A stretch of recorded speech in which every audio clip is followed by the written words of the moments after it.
जय हिंद साथियों, मैं अमरीश स्वागत करता हूं आपका आज के इस नए वीडियो में। आज के इस नए वीडियो में हम बात करने वाले उत्तर प्रदेश की, जहां पर पिछले 2 महीने से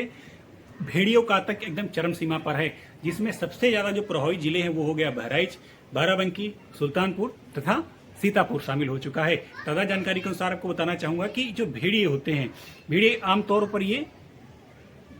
कुत्ते की ही एक प्रजाति है। कुत्ते की प्रजाति है जिसकी लंबी पूंछ तथा झुंडों में रहना पसंद करते हैं। और सामान्यतः देखा जाता है कि जो भेड़ियों की फूड चेन होती है, यानी कि जो खाद्य श्रृंखला होती है, उनकी फूड चेन में मनुष्य नहीं आते, परंतु भेड़ियों का जो एक स्वभाव है, जो नेचर है, वो काफ़ी ज़्यादा एक परिवार के हिसाब से मिलता जुलता रहता है। आपको एग्जाम्पल के रूप में बताना चाहूँगा कि आप लोगों ने जब मोगली देखा होगा, तो जो मोगली के कार्टून में मोगली को पालते हो भेड़िए होते हैं, यानी कि भेड़ियों को अपने ही परिवार के प्रति बहुत ज़्यादा लगाव होता है। एक कुत्ते की प्रजाति के तरीके से लंबी पूंछ तथा रात्रि के अंधेरे में ये ज़्यादा सक्रिय होते हैं। तक किसी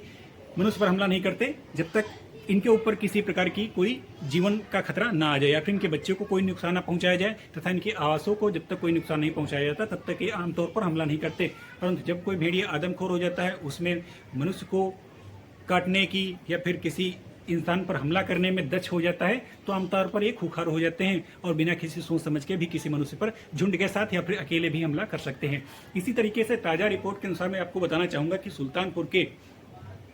मोतीगर इलाके में एक 2 माह की बच्ची को रात के अंधेरे में एक भेड़िया उठा ले जाता है। अर्थात भेड़िया है या फिर कोई और है, उनके परिजनों ने रात के अंधेरे में यह पुष्टि करने से मना कर दिया कि हम ये नहीं जान पाए कि रात के में कौन सा जानवर इसको उठा लेकर गया। परंतु ताजा जानकारी के अनुसार पता चलता है कि उस बच्ची के साथ जो वारदात की घटना हुई वो किसी भेड़िए के अनुसार ही थी। इसी तरीके से आपको और बताना चाहेंगे, बहराइच के तहसील मसही में एक 5 वर्षीय बच्ची पर भेड़िया हमला कर देता है और हमले के बाद उनके परिजनों ने वहीं के जिला अस्पताल में बच्ची को भर्ती कराया और बच्ची अब स्वस्थ है। अभी तक जो घटनाएं हुई हैं उत्तर प्रदेश में, यानी कि जो सुल्तानपुर है, सीतापुर है तथा जो हमारा बहराइच है, इन जिलों में जब तक भेड़ियों का आतंक है, टोटल 9 लोगों ने अभी तक अपनी जान गंवा चुकी है। उन 9 लोगों में जो जान गंवाने वाले हैं उनमें से 8 बच्ची तथा 1 महिला शामिल है।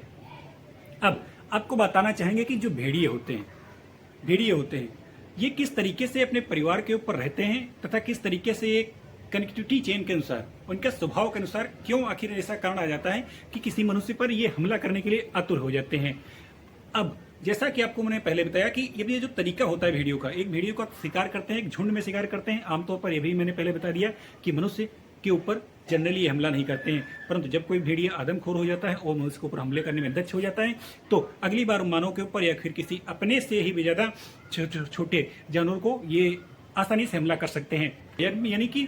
आपको बताना ये चाहते हैं कि यदि मनुष्य को तथा शेर को दोनों को हटा दिया जाए तो भेड़ियों को कोई चुनौती नहीं दे सकता। अर्थात ये शिकार करने में इतने खूंखार और तेज होते हैं, इनके दांत जो होते हैं पैने और नुकीले होते हैं, ये आसानी से किसी भी शेर को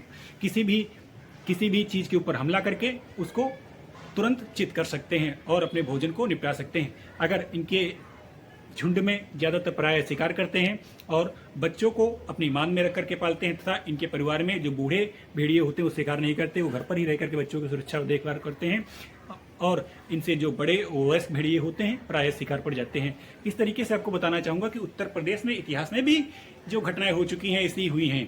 भेड़ियों के आतंक के देखने को मिलती हैं। सन 1996 की बात है, जब उत्तर प्रदेश में ही भेड़ियों का आतंक इतना ज्यादा चरम सीमा पर हो गया था कि उस समय लगभग 76 बच्चों की जाने गई थी भेड़ियों के हमले से। इसी तरीके से ताजा अपडेट के अनुसार, यानी कि 2003 में भी ऐसा हुआ, डेंजर रिपीट हुआ। तब उस समय 2003 में भी उत्तर प्रदेश में जब बच्चों की जान गई तो भेड़ियों के हमले से 10 बच्चों को जान गंवाने को मिली है। अर्थात और अब जो इस तरीके देखने को मिला है कि 2024 में जो भेड़िए इस तरीके से चारों इलाकों में 4 जिलों में फैले हुए हैं और अब तक जो है 9 लोगों की जानें ले चुकी हैं, इसको देखते हुए राज्य सरकार ने इतनी गंभीरता से लिया है और राज्य सरकार ने वन विभाग को पूरी तरीके से चेतावनी दी है कि और टीमें गठन की है, ड्रोन के द्वारा उनकी निगरानी भी की जा रही है। और अब जो योगी सरकार ने फैसला लिया है, उन्होंने यह बताया कि भेड़िए को देखते ही गोली मारने के आदेश जारी किए जाते हैं। परंतु अगर किसी अन्य चीजों की घटनाओं को देखते हुए, यानी कि सरकार ये नहीं चाहती कि अब जो मामले इस तरीके से अगर बढ़ जाएं या फिर बहुत ज्यादा हो तो किसी मनुष्य को या फिर किसी बच्चे की जान को इस तरीके से खतरे में नहीं डालना चाहिए। इस चीज को देखते हुए सरकार ने जो अलर्ट जारी किए हैं, सरकार ने अलर्ट जारी किया कि बच्चों को लेकर के बाहर ना सोएं तथा रात्रि के अंधेरे में गश्त देते रहें और ज्यादातर लाइटें जला के रखें और अपने आसपास आग का प्रबंध करके रखें तथा आप लोगों में से जो ग्रामीण इलाका है या फिर जहाँ पर क्षेत्र के अनुसार जहाँ पर भेड़ियों का जो एक पूरी तरीके से वर्चस्व बढ़ा हुआ है और इस तरीके से जो वहाँ पर आदमखोर भेड़िए घूम रहे हैं, उनको मारने के लिए सरकार ने पूरी तरीके से आदेश दिया है। ग्रामीणों का भी सहयोग मिला है। उम्मीद करते हैं कि इस तरीके की जो घटनाएं हैं अब उन पर काबू किया जाएगा और सरकार लगातार प्रयास कर रही है। आज के इस वीडियो में हमने बताया कि जो आदमखोर भेड़िए हैं उसमें बचाव के तरीके यही है कि छोटे बच्चों को बाहर ना लेटने दिया जाए तथा उनके साथ किसी भी की लापरवाही ना बरती जाए और उनको सेफ्टी के अनुसार अच्छे से रखा जाए और किसी भी बच्चे को दूर दराज इलाकों में इस तरीके से अकेले ना जाने दें तथा रात्रि के अंधेरे में आग का प्रबंध करके रखें और एक लोग हमेशा ज़्यादा से ज़्यादा लाइटें जलाएं तथा अपने आसपास आग का या फिर मसालों के रूप में उनका प्रबंध रखें, पटाखे जलाएं जिससे भेड़िए दूर रहें और बच्चों की जिंदगी पे कोई अन्य खतरा ना होने पाए। इसी के साथ आज का वीडियो समाप्त करते हैं। अगर वीडियो अच्छा लगे तो लाइक कर देना और चैनल को फॉलो सब्सक्राइब करना ना भूलिएगा ताकि इस तरीके की जो ताज़ा अपडेट की छोटी छोटी चीज़ें हैं आपके पास सबसे पहले पूछे। इसी के साथ वीडियो समाप्त करते हैं। मिलते हैं अगले वीडियो में, तब तक के लिए जय हिंद जय भारत।